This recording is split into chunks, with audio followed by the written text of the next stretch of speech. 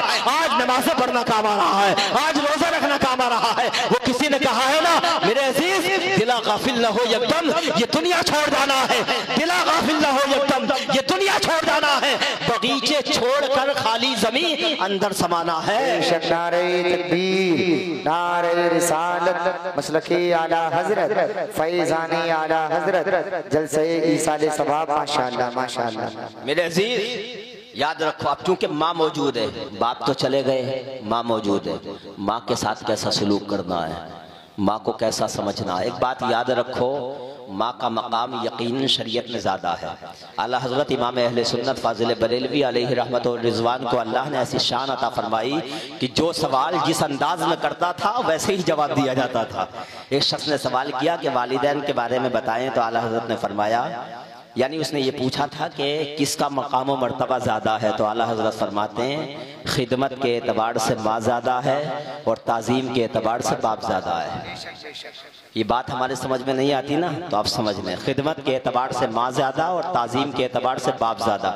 تعظیم باپ کی زیادہ کی جائے گی. ماں کے لیے ایک بار کھڑا نہ بھی ہوا، اگر باپ آیا تو بیٹا بیٹھا ہے تو فوراً کھڑا ہو جائے، لیٹا ہے تو اٹھ جائے.